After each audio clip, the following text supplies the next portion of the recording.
नहीं बल्कि आत्मा को झकझोर देने वाला है, क्योंकि आज हम उस रहस्य पर मन और दिल से विचार करने वाले हैं जो हर घर, हर विवाह और हर स्त्री के जीवन से जुड़ा है। कई बार हम देखते हैं कि कुछ स्त्रियों के पति जीवित होते हुए भी घर में दुख, अशांति और कठिनाइयों का तूफान बना रहता है, और कुछ के सुहाग बिना किसी स्पष्ट कारण के टूट जाते हैं। इसलिए आज हम जानेंगे कि कौन से कर्म स्त्री के सुहाग को कमजोर कर देते हैं, कौन से व्यवहार पति की उम्र को प्रभावित कर देते हैं, और कौन सी आदतें घर में दरिद्रता, कलह और अशांति को बुलाती हैं। साथ ही यह भी समझेंगे कि कौन से गुण घर को सुख, समृद्धि, प्रेम और स्थिरता से भर देते हैं।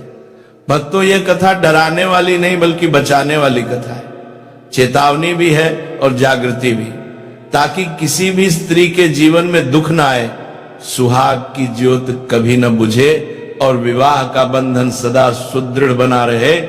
क्योंकि जीवन में दुख तब आता है जब ज्ञान नहीं होता, और सुख तब आता है जब सत्य को समझकर उसके नियमों का पालन किया जाता है। इसलिए आज की इस कथा को केवल कानों से नहीं बल्कि मन और आत्मा से सुनना, क्योंकि यह कथा किसी और के लिए नहीं बल्कि सीधे हमारे घरों, हमारी बेटियों, हमारी बहनों, हमारी माताओं और हर विवाहित स्त्री के लिए है।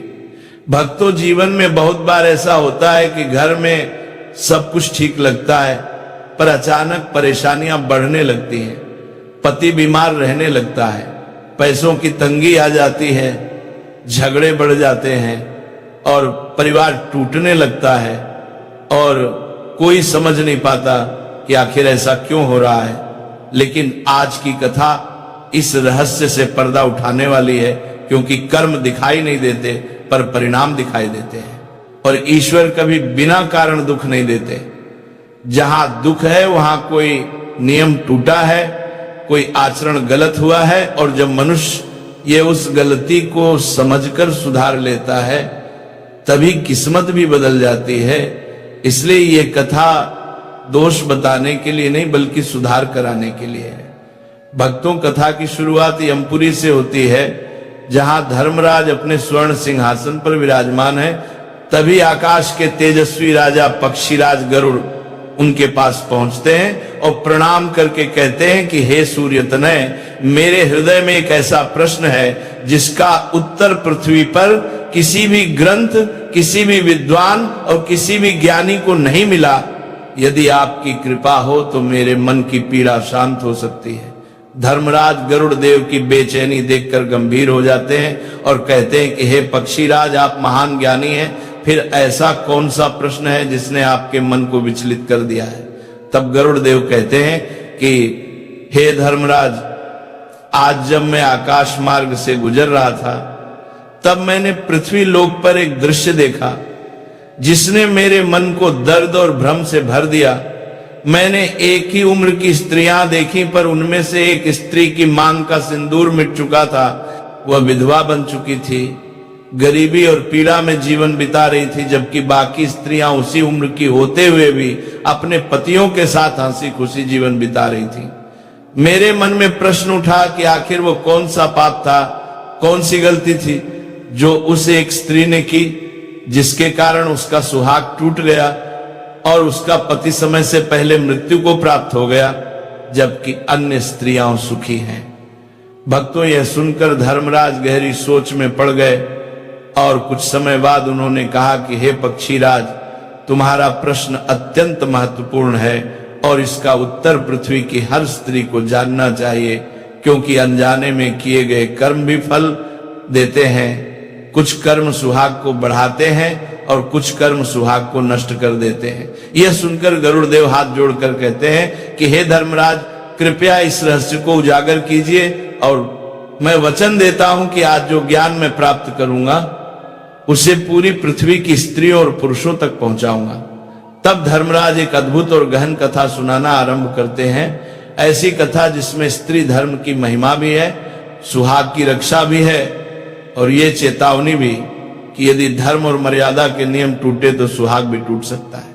भक्तों, धर्मराज की बात समाप्त होते ही यमपुरी का वातावरण गंभीर हो गया। गरुड़देव मौन थे, पर उनकी आंखों में जिज्ञासा की ज्वाला जल रही थी। तब धर्मराज कथा को आगे बढ़ाते हुए बोले, हे पक्षीराज, पृथ्वी पर जिस स्त्री की पवित्रता और पतिव्रता की चर्चा थी, उसी स्त्री की कहानी ही वह असली उत्तर है, जिसे समझकर हर स्त्री अपने घर और सुहाग की रक्षा कर सकती है। वह स्त्री गरीब परिवार से थी। उसका पति राजमहल में एक सामान्य नौकर का काम करता था, किंतु उस स्त्री का आचरण इतना पवित्र था कि पूरा नगर उसकी मर्यादा की प्रशंसा करता था। वह न तो किसी पराये पुरुष की ओर देखती, न ऊंची आवाज में बोलती, न तकरार करती और न ही पति को नाम लेकर पुकारती।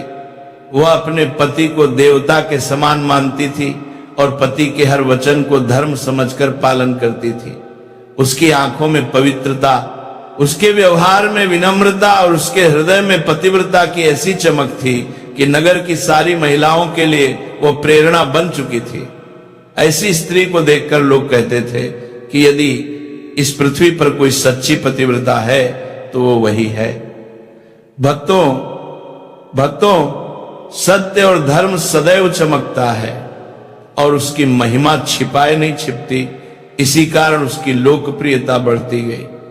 बात फैलते फैलते राजमहल तक जा पहुंची और राजा के कानों तक पहुंची कि नगर में एक स्त्री है जो धर्म, मर्यादा और चरित्र की प्रतिमूर्ति है।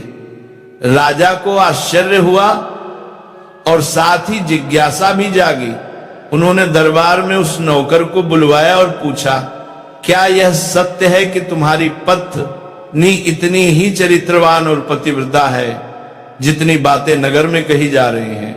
भक्तों, नौकर ने गर्व और विनम्रता के साथ सिर झुकाकर कहा, महाराज, मेरी पत्नी न केवल पतिव्रता है बल्कि उसके मन, वचन और आचरण में पति के प्रति पूर्ण निष्ठा है। वह कभी मर्यादा से बाहर एक शब्द तक नहीं बोलती, किसी पराये पुरुष की ओर दृष्टि नहीं उठाती और मेरी आज्ञा को ही जीवन का धर्म मानकर चलती है। राजा ने नौकर की बात सुनी और उसकी सत्यता पर विश्वास भी हुआ, परंतु सभा में बैठे एक मंत्री के मन में संशय उत्पन्न हो गया। वह व्यंग्य भरी मुस्कान के साथ बोला, महाराज, कोई भी स्त्री चाहे कितनी भी सती साध्वी क्यों न हो, पराये पुरुष को कभी न देखे, ऐसा असंभव है। परिस्थितियां बदलते ही चरित्र भी बदल जाते हैं। मंत्री के इन शब्दों ने दरबार में हलचल मचा दी, पर मंत्री यही नहीं रुका। उसने राजा को चुनौती देते हुए कहा, यदि मुझे अनुमति मिले तो मैं सिद्ध करके दिखा सकता हूं कि यह सारी प्रशंसा झूठ है और ये स्त्री उतनी पतिव्रता नहीं जितनी इसकी महिमा की जा रही है। यह सुनकर दरबार मौन हो गया। उसी क्षण नौकर आगे आया। उसने बिना डर के कहा, महाराज, यदि महामंत्री मेरी पत्नी का पतिव्रत धर्म भंग कर दे तो मुझे फांसी दे दी जाए, परंतु यदि मेरी पत्नी पवित्र सिद्ध हुई तो मंत्री को भी फांसी दी जाए। भक्तों, चारों तरफ सन्नाटा छा गया। राजा के सामने जीवन और धर्म की सबसे बड़ी शर्त रखी जा चुकी थी। राजा ने अपने सिंहासन से उठकर घोषणा की, यदि मंत्री नौकर की पत्नी की पवित्रता भंग करने में सफल होते हैं तो नौकर को फांसी दी जाएगी, और यदि मंत्री असफल रहे तो मंत्री को फांसी की सजा दी जाएगी। यही था धर्म का वचन और यही था न्याय का निर्णय। इसके बाद मंत्री ने कपट, छल और पाप का जाल बुनना शुरू किया।